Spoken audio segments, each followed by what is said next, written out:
Absolute delight to see this start to spring. Beautiful, beautiful snowdrops.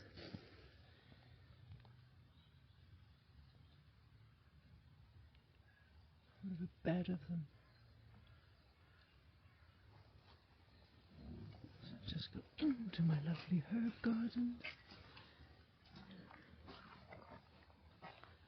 Fabulous.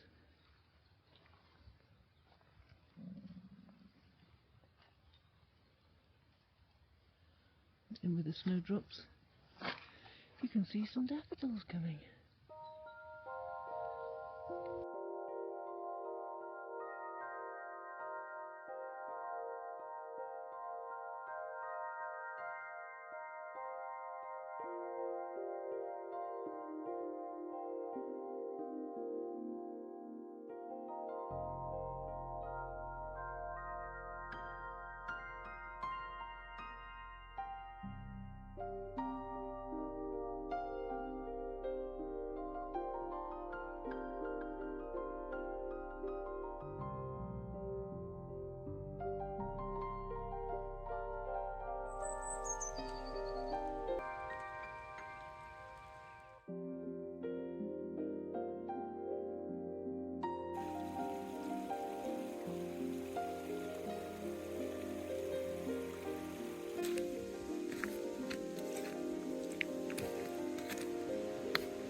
Apparently, there's an outline of a building down here.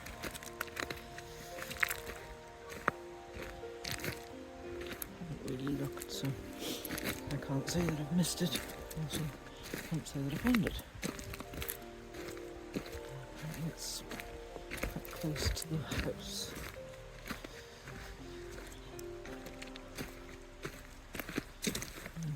There's the bottom of that large tree that you saw us cutting down a few weeks ago. We did explain, it's probably harder to see it on that video, but we cut it at the bottom and then had to cut it again at its new bottom as it also crossed the lane above. So a substantial piece of work that was. Now I see the outline of the old building. Well, how have I missed that before, eh? So busy looking, I didn't see. Excellent. There's a stone wall there. There's not much to it. Maybe there's, yes, indeed, one stone wall. Still quite wet underfoot. That hasn't improved greatly yet. But it will. I have every faith. It will be fine. It tells me water's still coming down there rather than over the other side of the lane you just saw me walk down.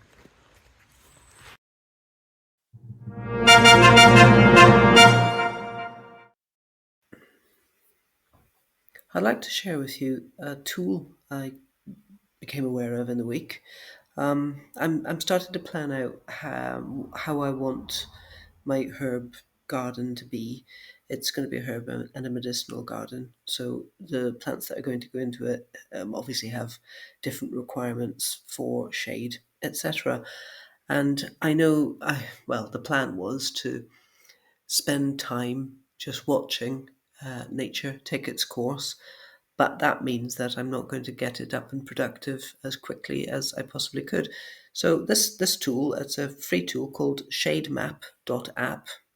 I don't know if there's an app for it, there may well be, but it's I'm just accessing it through a browser. It's a fantastic little tool. So it looks, as you see on the screen in front of you whenever you first log in.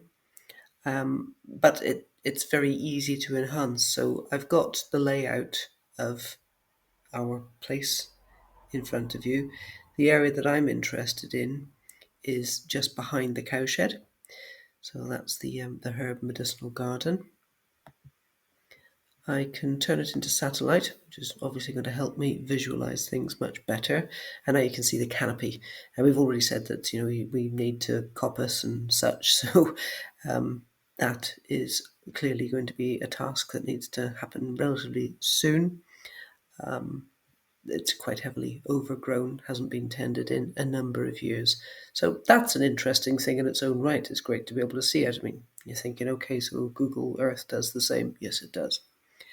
Then you start seeing some of the other tools that are included in Shademap. There's an annual sunlight calculator. So depending on the time of year, it will tell you what sunlight and shade is looking like. So that's very fascinating for a geek like me. It will all show you where shadows lie, as you can see. It's got this really handy tool at the bottom of the screen, so you can see, depending on the time of day, the hours of the day are along that timeline. And as you move it, what happens across the land at any given time. Again, absolutely fantastic, fascinating thing. And you've got the ability to change the date and obviously the time.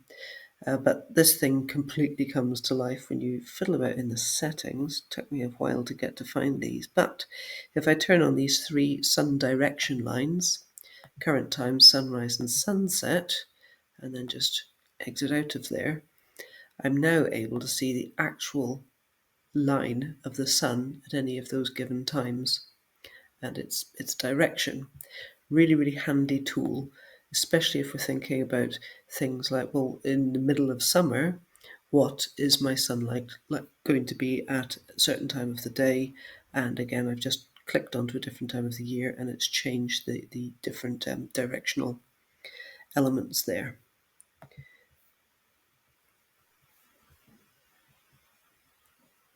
If I go back to the annual sunlight, or sorry, the hours in the sun, this is going to be really handy for us because we do plan on putting a solar array in, and the place that we were thinking we'd like to put it is being confirmed with this tool as being the optimal place for the maximum exposure to sunlight for the way that our geography lays. So lovely little tool. I happened across it on YouTube, as you do, and I thought, I know some people who would really welcome knowing about this tool, so really pleased to have found it.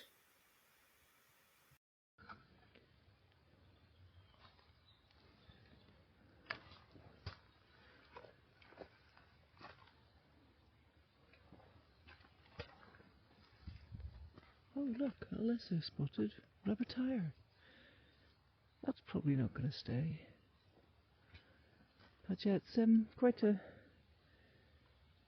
drop from the top of this herb garden down to the lane. But that just gives me further inspiration to lay it out in the style of a life journey Japanese garden as we make our way up and down and through the various challenges that life throws us, all in the format of a beautiful, peaceful herb garden celebrating everything that there is to celebrate about nature and the abundance of earth.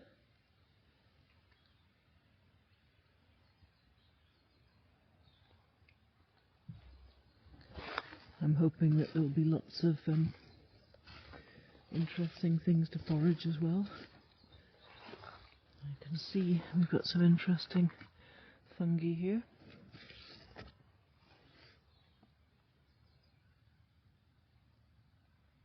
I've seen these in other parts of the place as well. So I'm looking forward to hearing from you as you help us to identify all the beautiful things that we see here. Oh, delighted to see that. It's a bit ramshackle, but there is a stone wall, and it's my intention to have rebuilt stone walls around wherever possible, and to use wood as well from the land. We've a not insignificant patch of woodland down closer to the river, and fully intend coppicing it, in addition to all of the things that you've seen us chopping up over the last few weeks. So we'll have plenty of firewood, but also plenty of construction materials that come from here, belong here, and hopefully will help me to nurture this place. So hopefully in keeping with us being Wales, we'll absolutely be inundated with beautiful daffodils for St. David's Day in just a few weeks.